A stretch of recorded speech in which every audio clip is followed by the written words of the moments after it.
abstraction, so we can focus on the business logic. So with Rails, I think actually the biggest challenge isn't how do we implement something, but what should we implement? So this talk's going to explore this through the concept of technical debt. So it's based on my experiences helping startups launch their own products and take them to maturity, and then also with my own startup, Doorkeeper. So briefly, Doorkeeper is an event platform for communities. We help organizers of networking events, seminars, and Bengyokai manage registration and attract participants. A great example of a community on Doorkeeper is Rails Meetup. As Matt mentioned, I helped organize it, and since 2010, we've been bringing together the Japanese and international Ruby community. So our next event is actually next Wednesday, so if you haven't had enough Ruby after this event, please check us out. So technical debt is a term that was coined by Warren Cunningham. It's basically the idea that you can get a temporary speed boost when developing software by rushing development at the expense of slowing down future development. So technical debt acts like a loan.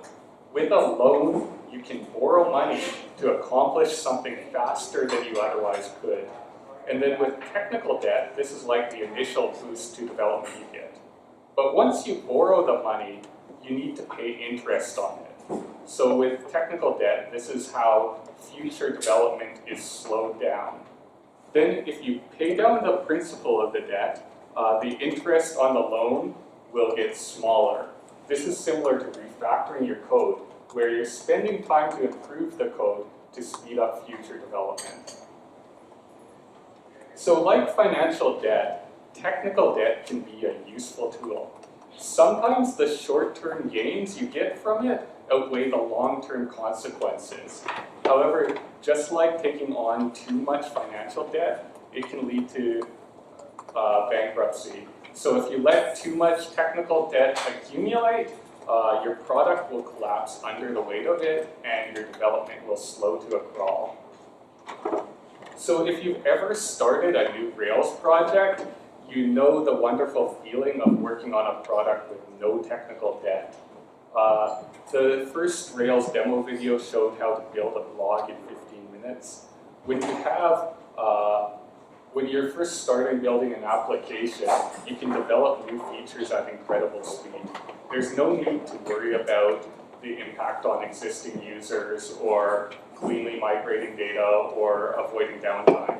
You can just focus on implementing the features themselves. However, I've seen development can slow down incredibly over time. A poorly implemented product will slow down quickly, but even a beautifully implemented one will still slow down over time. As you add more code to the application, development will become slower. So I view all code as technical debt. The main reason why development slows down over time is an application collects a fundamental set of assumptions it makes. When you're starting a new project and have no features at all, you're not really making any assumptions in your code base. However, as you add new features, you'll need to consider all the assumptions that the previous features impose on the new features. So I'll give an example of how this kind of technical debt accumulates from my experience on building Doorkeeper's registration flow. We were able to push out the first version quickly, as initially we supported only a very simple flow. But as different events have different registration needs, we added features to support different patterns. And slowly we've built up more technical debt, slowing down development.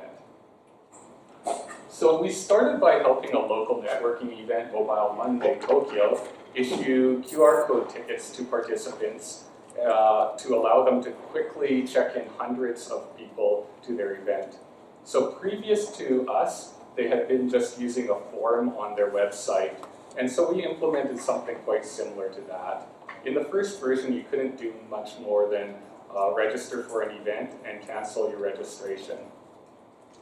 So because Mobile Monday was this casual networking event that happened at a venue with capacity for hundreds of people, they didn't have a hard number of participants. But for other events, they were wanting to restrict how many people could actually attend. So we thought this was an important feature to add to Doorkeeper. As part of the task, we needed to go back and look at our existing assumptions and see how it changes things. So in this case, we needed to actually decide what happens when someone registers for an event that's already full. So the simplest solution would be just to block people from registering for the event, but we thought that gives a disappointing experience to the participants and also doesn't let the organizer have any feedback about how many people actually wanted to attend but couldn't. So we decided to implement a waitlist feature. So if you were to register when the event was full, you get added to a waitlist instead. Then if someone cancels their registration, the first person on the waitlist just gets their spot. So then the next feature we added was prepayment for an event. So if our only assumption so far was that people can register for an event, this would have been a straightforward feature to add, as it just builds on top of that existing assumption. But we also need to look at the other assumptions we had. So we're saying a registration can be canceled. How does canceling affect prepayment? Well, depending on the event, the organizer may or may not want to allow prepaid participants to cancel. So like some events don't let people cancel at all. Some events have some cancellation policy where up to a certain time you can cancel, and after that you can't, or depending on when you cancel, you get a refund that's a certain percentage or whatnot. So there's a lot of complexity that goes into there. We decided we'll just not let people cancel prepaid tickets themselves. They can contact the organizer and the organizer can decide how to handle it. Then also we're saying that we support events that have only a limited number of people allowed to attend. So we need to see how that affects prepayment. Basically, we don't want to have someone prepay for a ticket for a spot they can't get at the event. So we need to make sure when someone goes to prepay, there's actually a ticket available for them. So to do this, we divided the registration process into 2 steps. First, they enter in their registration details, then they go on to prepayment. And so if the event filled up between the time they started entering their details in the first form and the time they submitted it, they just get on the wait list instead. Then we also needed to handle what happened if they don't actually go and complete payment after the second step. And so then we added in automatic cancellation of the reservation after a certain amount of time.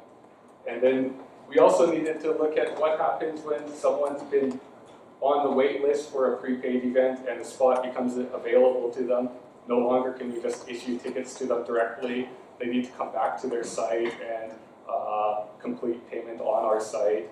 And so as you can see, just as we're adding these new assumptions, adding new features becomes more and more complicated because we need to go back and consider the implications of it on all the features we've developed so far. So for a feature to actually add value to your product, it needs to be useful to users. Features can actually have a negative value on your product when the cost of the technical debt it imposes outweighs the value it adds. So I'll give an example of this I've seen that often creates negative value. So internationalization. According to the Rails guide, this is the process of internationalization usually means to abstract all strings and other locale-specific bits out of your application. The process of localization means to provide translations and localized formats for these bits. So I think that's a pretty naive view of what it actually entails, but let's assume the process is as simple as pulling some strings into a dictionary. Now your application has another layer of abstraction. It's not much more complicated than just having hard-coded strings in it, but still there's some extra overhead. You also then need to introduce a translation step into your development process. Assuming your developers aren't all native speakers of all the languages you are supporting, they can no longer just come up with the strings themselves and need to rely on translators. Again, you can work around this, but it still makes development a bit slower. So if this internationalization produces a large amount of value, the overhead it adds isn't an issue.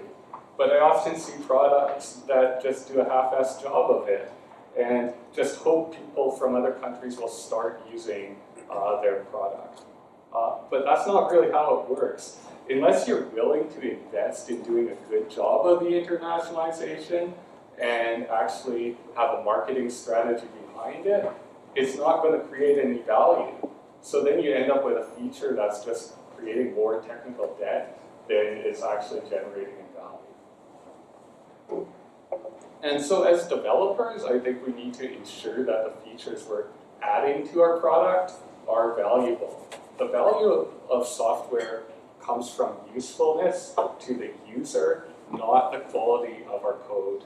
So poorly written code that does a useful task is actually more valuable than beautifully implemented code that does a useless one. Well, traditionally, development processes assume there is some omnipotent product owner who knows what the values are of different features. That really isn't the case. So hopefully you're already working in a place where the other stakeholders and you can talk about what the value is and you can understand why you're adding the features that you are. But if you don't see the value yourself, I think you need to push back and try to uncover why the other stakeholders believe this feature is valuable and look at what sort of verification they've done to make sure that's the case. So by making sure the value of the features, making sure we implement only valuable features, we reduce the chance that technical debt creates too much of a burden on us. So part of the reason why we need to be vigilant against features that don't produce value is once a feature has been added, it's almost always there to stay.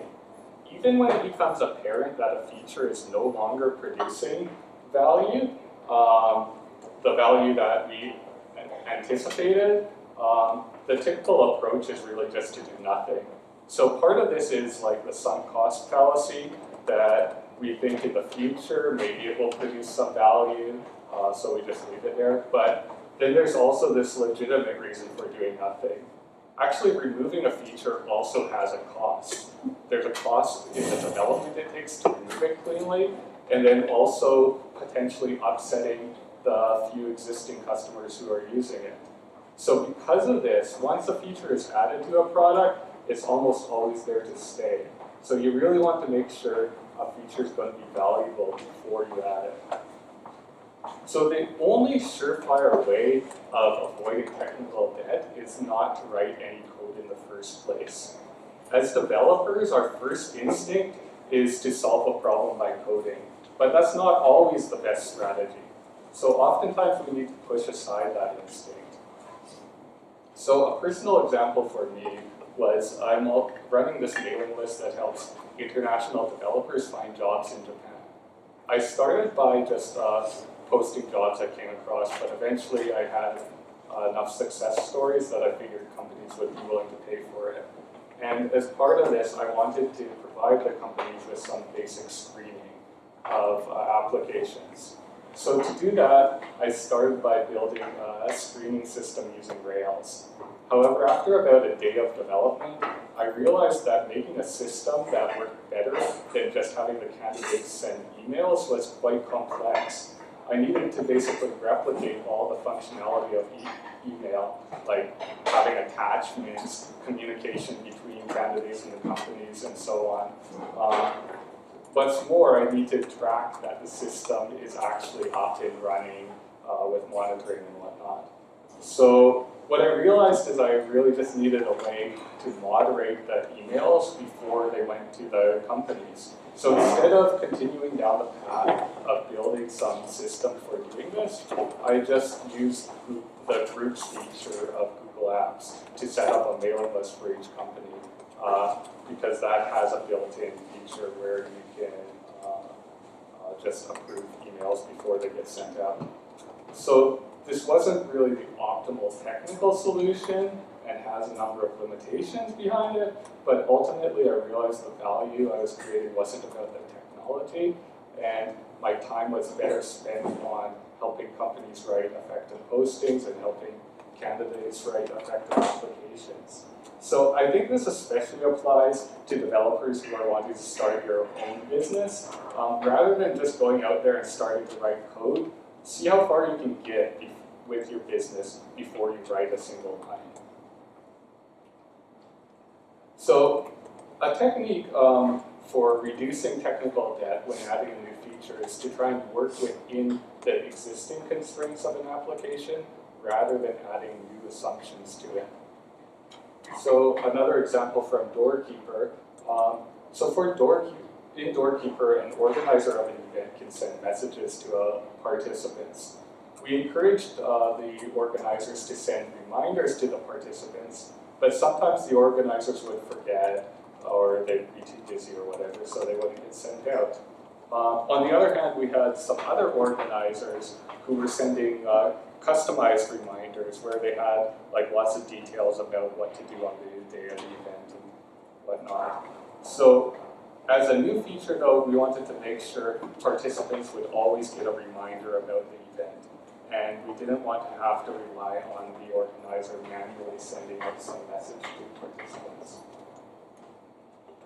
So the most obvious way would be to add a reminder functionality that just automatically sends a reminder email to participants the day before the event. This would have been easy to implement, but it wouldn't have handled things so nicely for those organizers who did want to send something more custom. They could send another message in addition to this reminder we'd be sending out, but that isn't such a great experience. And I guess we could have also then gone and made this reminder customizable. But we realized that because of this need to customize a reminder, there wasn't actually really much difference between a reminder that gets sent out and a message. So we thought if we can automatically schedule a message that gets sent out, the organizer can then just go through the existing functionality to customize it, or even just disable it entirely. And so at that time, we didn't have the ability to schedule messages to be sent out at a certain time. But adding this functionality to messages more generally was also useful. And what's more, by keeping the reminders just staying within the context of these messages, it allowed us to expose just all of the same reporting we had before, showing stuff like how many times the emails have been opened and whatnot. So rather than creating a new standalone feature, try and see how you can make a feature fit within the existing ones of your application. So yeah, to give a quick recap, as you add more code to a product, development's going to slow down no matter what. So we should just see all code as technical debt. And to ensure that this development doesn't grind to a halt, we need to ensure our code creates more value than debt. So as developers, I see our role is to kind of be the champion of the product, defending it from poorly thought out features. I know this can be a bit tough for us, but we can do a lot more good by helping to ensure we create valuable products rather than just churning out code mindlessly. So yeah, thanks to Tokyo Rails for giving me this opportunity to present. And yeah, as mentioned, we're having Tokyo Rails Meetup next week, so check us out. I also wanted to point out that ticket sales for Ruby Kaigi just opened. So if you don't know about that, it's the biggest Ruby conference in Japan with speakers attending from all over the world. So yeah, if you're into Ruby, check that out for sure. And if you want to get in touch with me, hit me up at tokyodev.com. So yeah, thanks.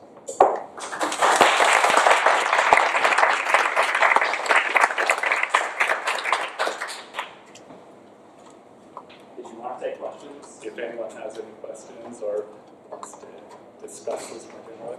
Yeah, go ahead. Yeah, so you mentioned about once a feature is added, it's Yeah. very difficult, or actually I think it's unheard of. I can't think of any software service I've used where a feature has been discontinued. But if there is this cost associated with a not very often used feature, Yeah.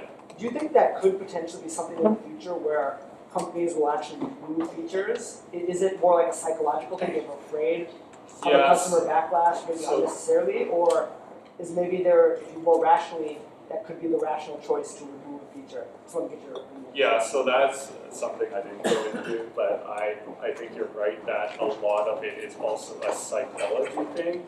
It's very scary to remove a feature because you're going to piss someone off, and no one wants to piss anyone off compared to adding a new feature where everyone's going to be happy with it. So yeah, I think because of that, companies tend to be more conservative about removing features. It sometimes does happen, but it takes a lot more effort to remove a feature than adding a new one, I find. Why not just disable the feature and let people pay for it, pay to keep it alive? I mean, yeah, that's another approach there, but the problem is even there, if one or two people are paying for this feature, No one else uses it, that's okay. then it's maybe still not generating enough value to be worth maintaining it, for instance, there. So it is this trade-off there, and I think that's what makes it challenging, and it's more, I think, also goes back to the psychology side of things, that once it's in there, no one really wants to think about this so much anymore. And if it's not doing so good, let's just ignore it and focus on doing new stuff, but there is a cost associated with it. I think there's also a dynamic inside the company. Someone owns that feature, and it's like you might want to get rid of it, but it's someone that owns that and has that feature, and they put it into that app. Yeah. The product manager may champion that feature. Yeah, totally. Once a feature is launched, you get attached to it. That's also why I think as developers, we can fall into the trap of just straight off going and building a product before we validated anything or whatever. Then we get really attached to what we build.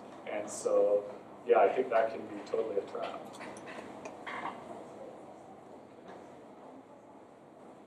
Do you know how they intend to quantify technical debt?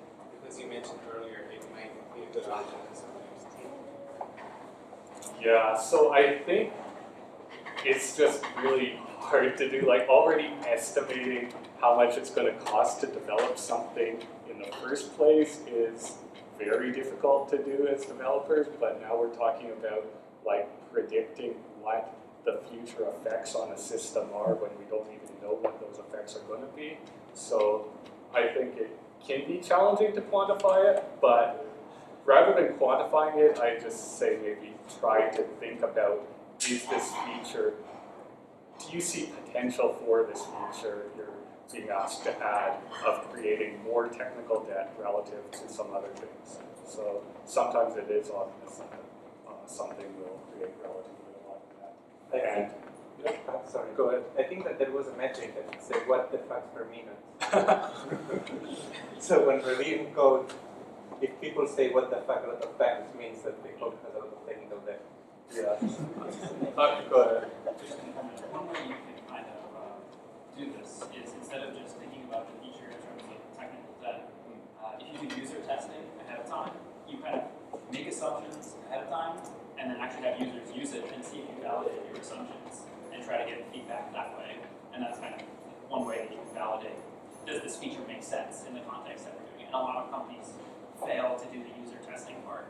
Yeah, exactly. I didn't get into the details of how you can actually validate your assumptions up front, but that's kind of why you want to do it there as well, because there's not going to be any cost on your system if you do the validation up front. Whereas if you wait till you actually release it, then you're going to have this debt.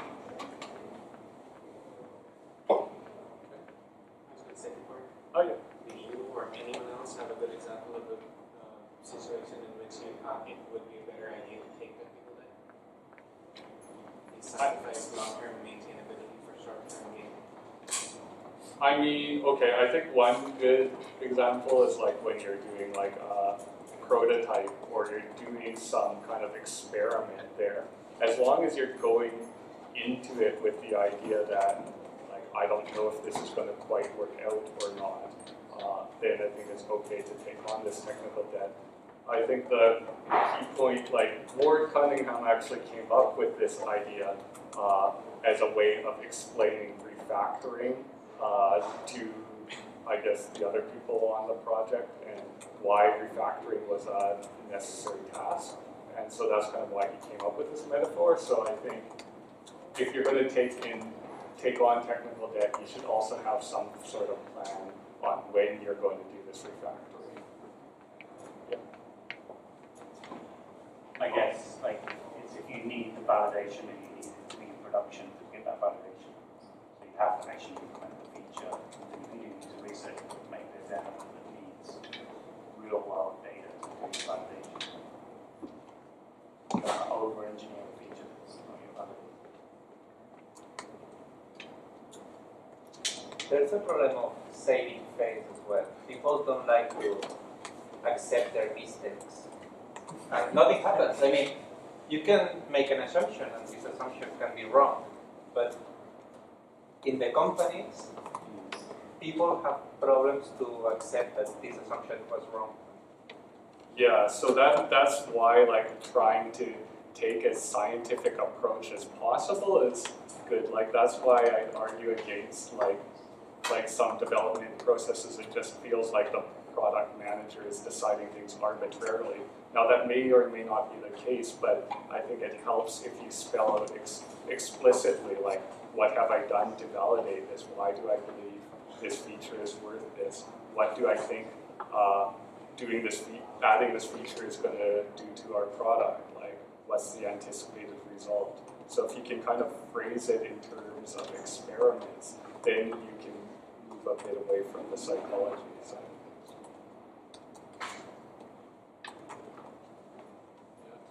Just one final note maybe.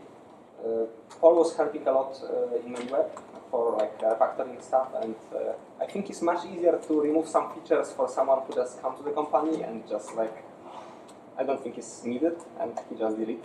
So sometimes I was working on some features and I spent like, I don't know, 1 day, 2 days, and the next day Paul came to the done refactoring, most of my code go away, and I think it's like a nice feeling, like you get a lot of fresh air. So you just need to use to it, and I think it's better for everyone. So Yeah, I think it's good to bring someone else to the company, and just take a fresh look, and someone maybe remove the some code, and maybe we don't need this code anymore. So. Yeah, and I think you want to create a company that has a culture where developers are okay with questioning things and just maybe they aren't going to be right all the time, but I think it's always good to ask questions like, does this belong here or not? And those can often get answers. So. Okay, well, thank you very much.